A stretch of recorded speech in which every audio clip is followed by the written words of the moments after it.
माई, ए माई,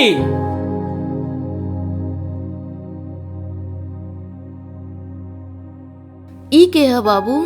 ई तो पतोहिया माई के गोर छुआ। चला घर में। रुक जो ही, पहले ही बताओ ये लड़की कौन जात के हो? जात से कौन मतलब बाबा जी? पहले जितना पूछा नहीं उतना बताओ। आपन जात नहीं है। निकल जो घर से, हमारे घर में जगह ना हो।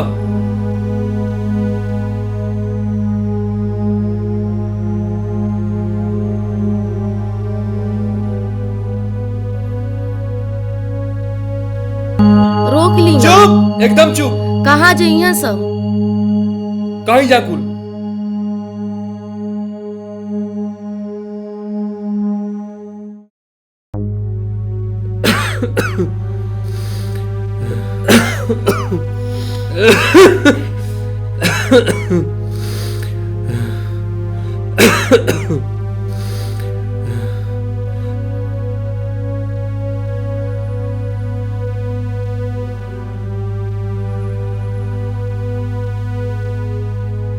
बाबू से बात भइल भाई नहीं?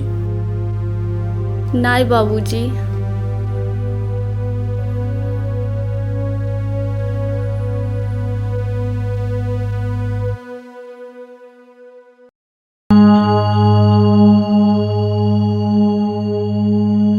बहनी, एक बार फिर फोन करा ना बाबू के पास। ए माई, 2 साल हो गए फोन करत करत, अभी तक फोन नहीं रिसीव कई न, तो आज का करिए? एक बार फिर आज करा ने, हमार दिल कहता फोन उ जरूर उठेंगे।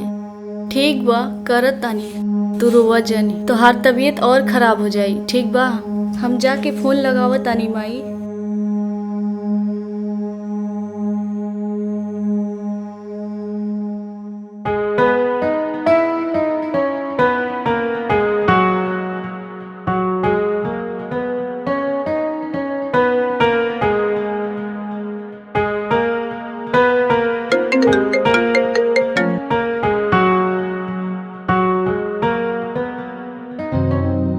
का जी, फोनो काहे नहीं उठाओ तनी?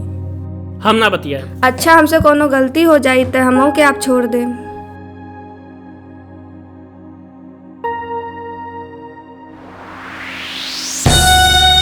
हेलो हेलो भैया, भैया फोन मत कटिया भैया। भैया नमस्ते। भैया फोन मत कटिया भैया। भैया एक बार बात सुन लो भैया।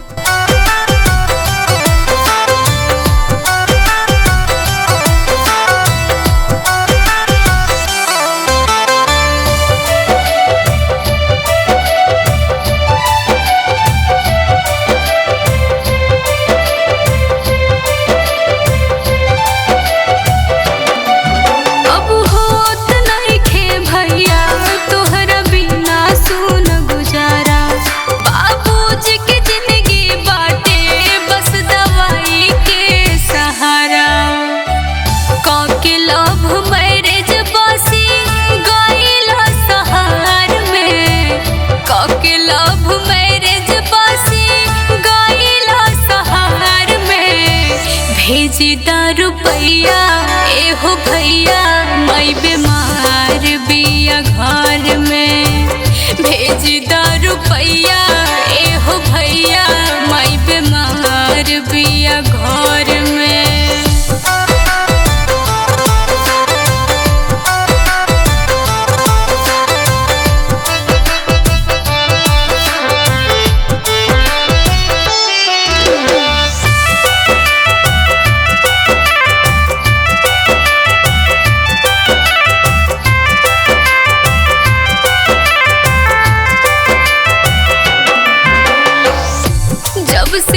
छोड़ के गईला, कबहू न याद कैला।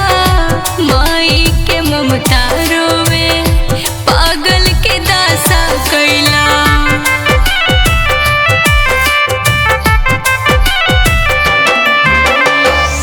जब से तू छोड़ के गईला, कबहू न याद तू कैला।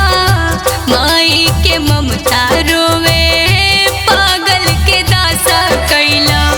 हार गइल बानी सभे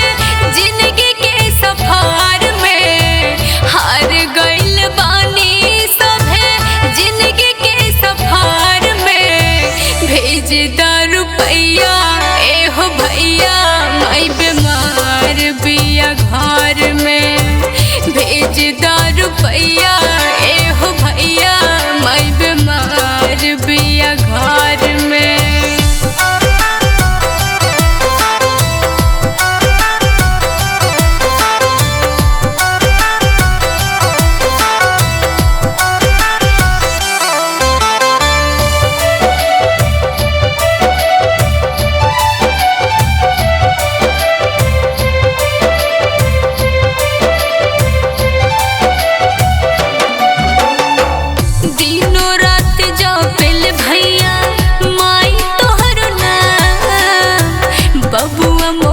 कैसन होई है सोचे सुबह शाम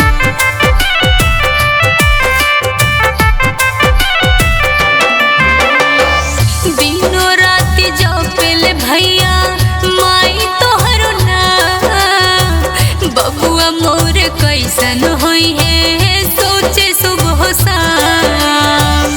बिट्टू शिव बसल बाड़ा माई के नजर में बिट्टू शिव बसल बड़ा माई के नजर में भेज द रुपैया ए हो भैया